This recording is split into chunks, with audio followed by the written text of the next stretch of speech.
July 13th, 2022.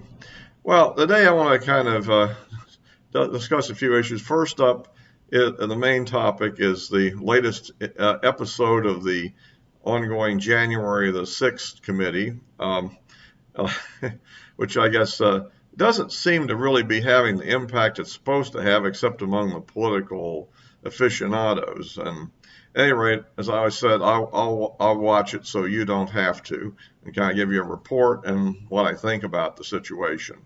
Um, the, the biggest focus was on I guess, the testimony of this Chipolani, the Trump's last um, uh, official presidential attorney, who was the attorney for the office of the president, okay, which represents the president in legal matters and prepares legal documents for the president to sign, that kind of thing. That was his, and this was, of course, the big hurrah that they got him to testify. Well, and the big thing they said is he didn't contradict what Cassidy Henderson said the other day, right?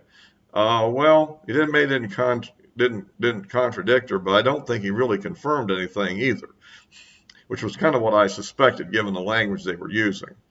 But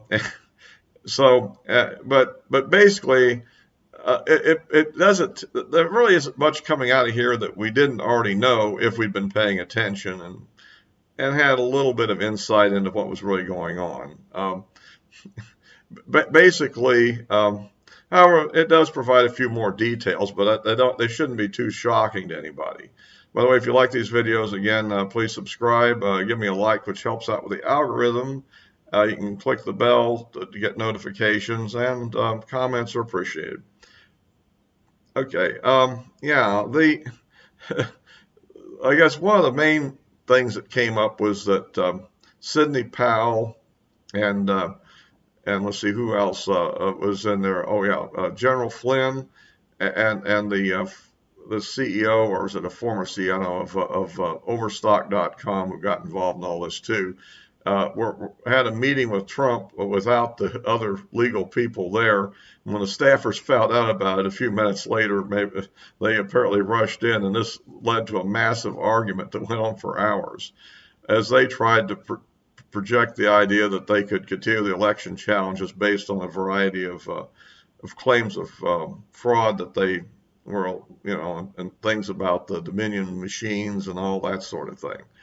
And the attorneys basically argued that for the official people, argued that there was nothing there that they had enough evidence to actually present. And that's a different question. The question is, was there fraud in the election on the part of the Democrats? But as one question. The other question is, did he have the evidence to prove it? And that's a totally different issue. And I think that's where the real point is being mistaken. And of course, and so that's, at any rate, it was after that apparently he put out this tweet about that, to be there for January 6th for the big protest. It will be wild. Wasn't it wild? And so the committee is trying to present the idea that somehow that was an incitement to riot, I guess. That's the kind of tack they're taking. And then they brought some guy in from Twitter, anonymously, voice disguised, no picture who he was, saying he was concerned about all the things that was happening on Twitter after this. And they had a former Oath Keeper that quit, that thought that Trump's activity could have actually set off a civil war, and all these kind of scary type things.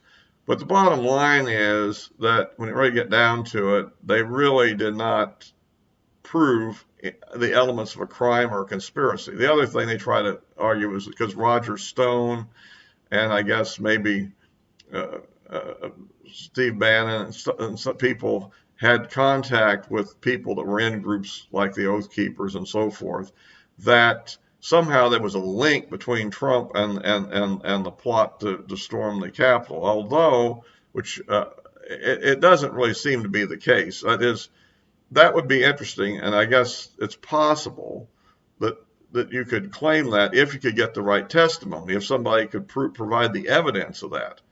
That is, but as far as I can see, there's no evidence that there was a meeting of minds between Trump and these radical group leaders. The radical group leaders simply seized upon this, from what I can see, as an opportunity to do something that they wanted to do under the circumstances. And the timing, admit, was set because of the rally. It gave them the cover to do it and to be there. But there's no evidence that there was a meeting of mind between them and Trump, or there was communication going back and forth as to what they should do. So, as a legal case, so far, it still hasn't developed. I'm kind of like, well, if they had it, would they not be presenting it yet? And so that's the other thing they're going to try to make a big deal about, is that somehow Trump didn't call these people off.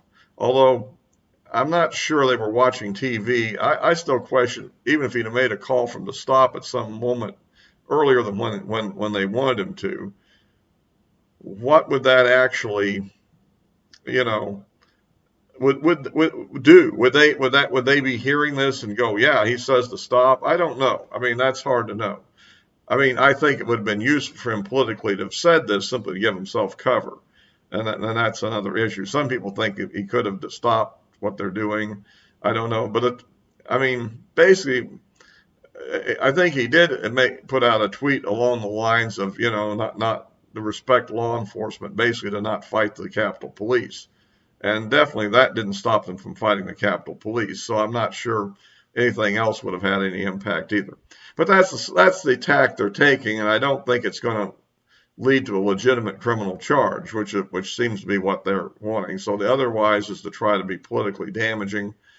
But again, among the hardcore Trump supporters, I don't think it's having any impact at all, really. Among the people that are not hardcore, but let's say conservative and Republican, that might prefer another candidate, they will no doubt seize upon elements of it. The problem that I've pointed out on Twitter and elsewhere repeatedly, though, is the following: that Trump retains more support by far than any other single candidate. And unless he's faced with basically only one other candidate of significance, the fact of the matter is that the multiplicity of candidates that are likely to run basically will split up the non-Trump vote, and therefore Trump will get a strong plurality to majority in most of the primary states and collect most of the delegates and will win the nomination, just like before, if he's free to do so. So the criminal charge that the Democrats want to pose would be the effort, would be necessary to be successful.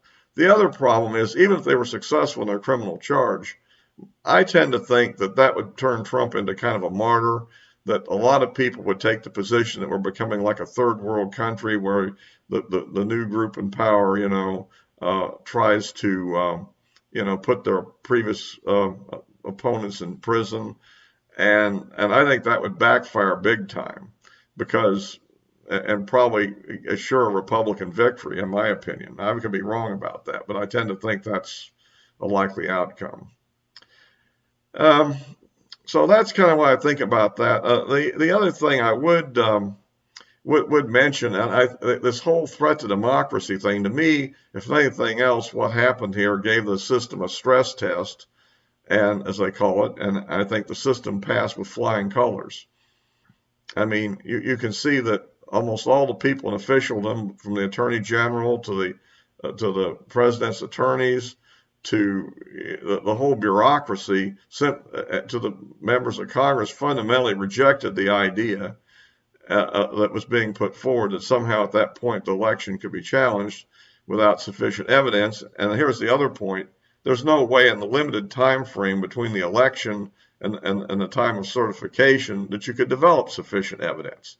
So basically, if somebody can pull off a fraudulent win, they're probably going to get by with it to get inaugurated. And at that point, it becomes a very, short of an impeachment, there's almost nothing can be done about it. And assuming the parties, removing a president in today's environment with impeachment's near impossible, unless the guy does something extreme.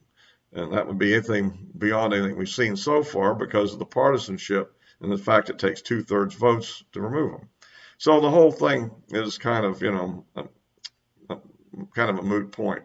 The other thing I point out about is that the likely outcome of a successful scenario, let's imagine that for whatever reason, uh, Pence did go along with what Trump was asking and refused to count the votes. Well, then nobody would have an electoral victory. And assuming that somehow that stood up in spite of everything that would be done, and what I think would really happen in that case is at some point Pelosi and the Democrats would just simply argue that, that Pence is not doing his job, and therefore we're going to take over and we're going to count the votes. And maybe we'll go through the process of having each chamber vote on each of the challenged delegations, and they're all going to vote that the Biden delegates will be selected because they had a majority in the House and they had enough Republican defectors. Let's look at Romney. That's all it would take, one. and there's probably a couple of others, maybe Collins and Murkowski would have also defected, and Biden would have won, and Harris would have won in the Senate. So effectively, and this is not the constitutional process. This is just that 1876 election law, and given that, they would have selected Biden as a winner. But imagine somehow that didn't happen for whatever reason, and nobody was picked. It certainly wouldn't be Trump. So you get to January the 20th, and what happens? There's no president, no vice president, because their terms both ended. So the line of succession, it goes to Speaker of the House, which would be Nancy Pelosi, which is hardly what any of us would have wanted to have happened. So, in other words, for all the fear that the Democrats are throwing that the system would have collapsed, actually it wouldn't have. And more likely, anything that was done by the House to avoid that would have been upheld by the court system, and there you have it. But I just again find it interesting that most of these commentators never point that out, that this whole fear that's being raised is really nonsense, which leads to the question, why did President Trump do this anyhow, when it was almost certain to fail? It's hard to know. Anyhow, so anyway, but go on to a couple other subjects while I'm still here. The other thing I'd point out is that I noticed that Joe Manchin's been talking to Chuck Schumer, and it looks like he's on board for a greatly scaled back version of Build Back Better, or some kind of reconciliation bill for some Biden agenda. I think it won't be anything like the original, massive Sanders bill, and apparently there will be tax increases in it, which are supposed to affect largely wealthier people. And I don't know exactly what will come of that, but that is one of the things that's kind of, being discussed. And of course, for the moment, Schumer was tested positive with COVID, so I don't know how long that'll last and how serious that'll be, if at all. But that and some illnesses may delay the immediate passage of this, but the odds are they're going to find some way to spend another trillion or so, even though and raise taxes. So there we go again. I haven't heard where Sinema is on these issues, whether she's on board or not. Or I guess all the other Democrats are as usual. At any rate, that's kind of out there, and so another bad thing that seems to be afoot. I don't know if there's any chance to change their mind on that. But anyway, so I'll wrap this up for now. And again, as always, my addresses and my social media accounts are in the description below. And until next time.